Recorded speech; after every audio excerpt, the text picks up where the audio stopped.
How do you distinguish between past, present, and future? Is there really an order to time? Does it only move forward?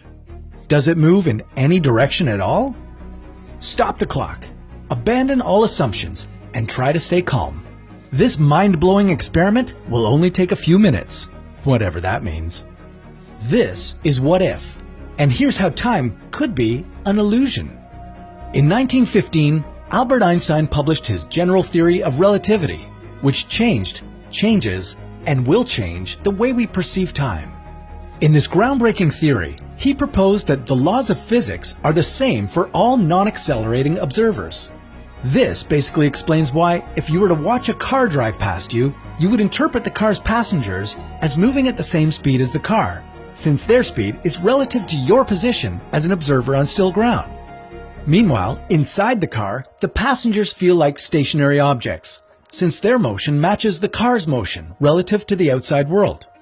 But while Einstein's theory of relative motion could be applied to all objects in the universe, he also realized that one exception to relativity was light. Light always moves at a constant speed. These two principles led Einstein to conceive of a link between time and space, also known as space-time. And one of its tricky implications is that the perception of how time passes can be different between two observers depending on how much faster one is moving compared to the other.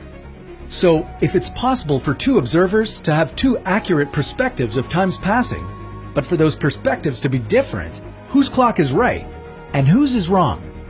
Oddly enough, they're both right. After all, the fact that different time zones exist are enough proof that your watch and someone's watch across the world will read different times every second of the day.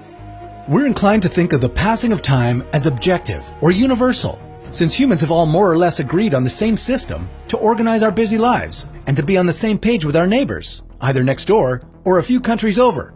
But while time is a convenient tool for keeping track of the past, present, and future, the true nature of time is trickier to grasp once you realize that the past, present, and future could all exist at once.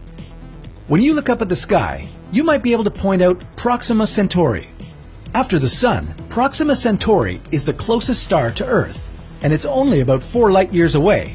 So the light you see now is actually 4 years old in our time. If Proxima Centauri exploded, we wouldn't know about it until 4 years later. That's because the speed of light is constant, no matter where you are in the universe. Another thing you need to know is, the faster you move, the slower time does. This explains how astronaut Scott Kelly spent a year in space and came back to Earth 13 milliseconds younger than his twin. Now, with these two examples, let's put an astronaut on a planet that's 4 light years away. That means his present is unfolding 4 years ahead of you. Anything you do now on Earth is already in his past. Put simply, the past, present, and future all exist at once.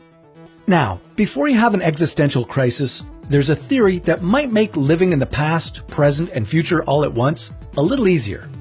It's called moving spotlight theory, and it basically argues that there is only one absolute present, which changes moment by moment as if a spotlight is moving over it. So with that information, you can begin to see how the passage of time might be an illusion. There's no single objective past, objective present, or objective future. The illusion of time is crafted by our memories, and our experiences, and our upcoming plans, which help us organize our life into a neat sequence of events. But depending on where you are or how fast you're moving, that sequence will be very, very different. So whether you're new age or nostalgic, or if you just prefer the present moment, don't worry, there's a place for you, somewhere in the universe.